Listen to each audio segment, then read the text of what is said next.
Hi everyone! I have been having some issues with music copyrights from My Hero Academia. So what I'm going to do, I'm still going to upload, but I'm going to put the reaction separate from the review. So the videos will start as they normally do, and then I'll put in some kind of placeholder just saying, go watch the reaction, which I will post on my Patreon. It'll be free, just like it is here. So you'll just go over to Patreon to watch the 10-minute max reaction, and then you would come back here to YouTube to see the review as I normally do. So that'll be what I'm doing from now on.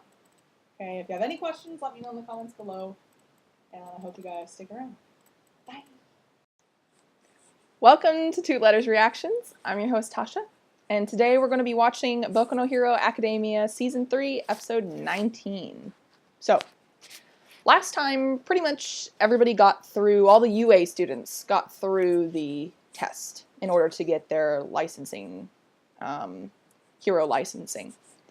And at this point, it just now occurred to me that I don't actually know if this is the end of the test. Like, was it just a one-part exam and they're all going to receive their license now? Or if it's like a multi-part test. I don't remember if that was discussed or not. So we'll find out in a moment. Either they're going to have their license and woohoo, they're going to go off and do some hero things, or they have another test potentially. Aside from that, really, the only other part I want to mention was just the compliment. Right, Kachan gave Midoriya a compliment about his powers, which I'm hoping now, I don't think it'll make Kachan any less, it's not going to change the way that he speaks or the way that he maybe interacts with Midoriya. Like, I'm thinking he'll still be kind of, they'll still have that rivalry, but I'm hoping maybe that he'll be a little bit nicer, maybe? a little tiny bit nicer, maybe, to Midoriya. We'll see. So let's just go. Here we go. Wow. Okay. So this one actually had. I took way more notes on this one than I have on the last few. I don't know. I guess there was just a bunch of stuff that stood out to me on this one. So the Help Us company, the folks that are posing as the injured.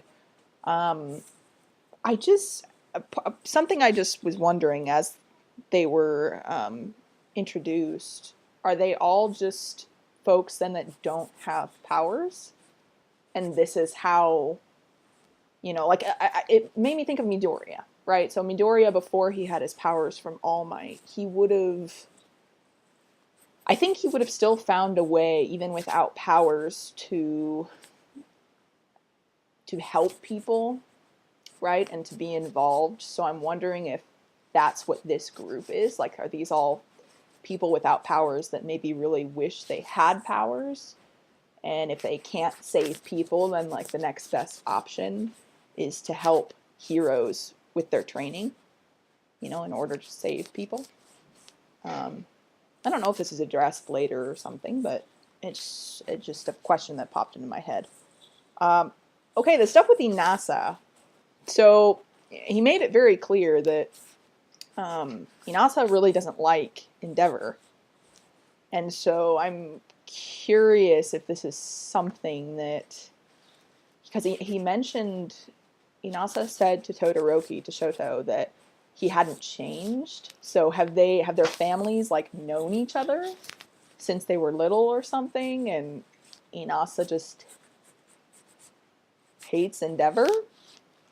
Does he not like him because he's had some kind of poor experience where maybe, I don't even know, was Endeavor like supposed to rescue him or rescue his family or something, and Endeavor was like a jerk when he was doing it? Or maybe Endeavor trained him, or I don't know. I just had all these scenarios suddenly that popped up in my head, but I'm really excited to actually hear more about that. Because contrary to the way Inasa reacted to Shoto, that actually gives them something in common, because Shoto really doesn't like his father either. So instead of it causing them to be at odds, it ought to bring them closer together.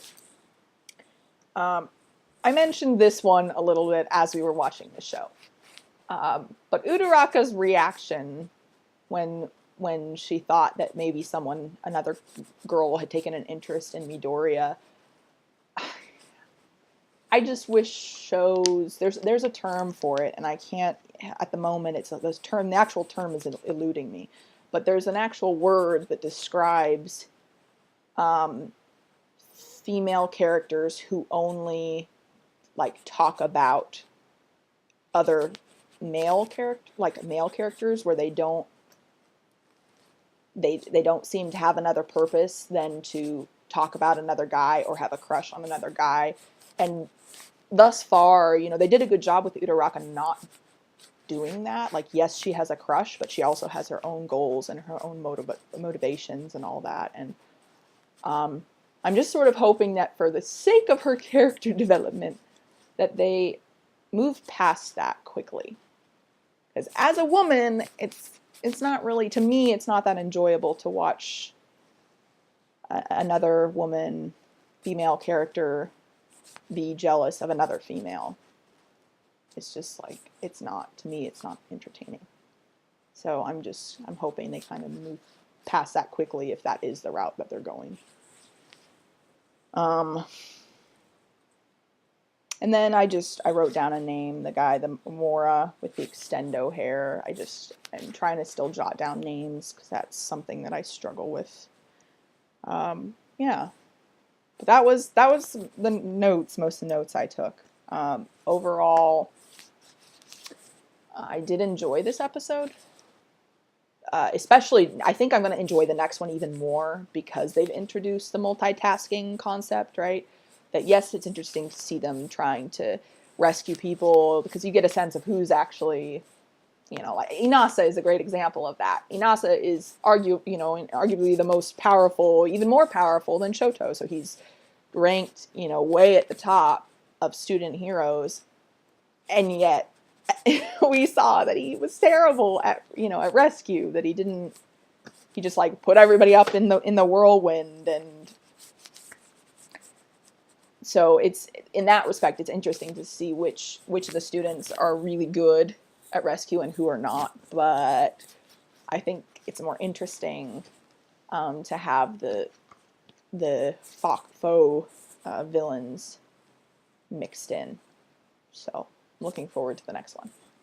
All right, thanks for watching, guys, and I will see you at episode 20 now. I guess we'll go, 20?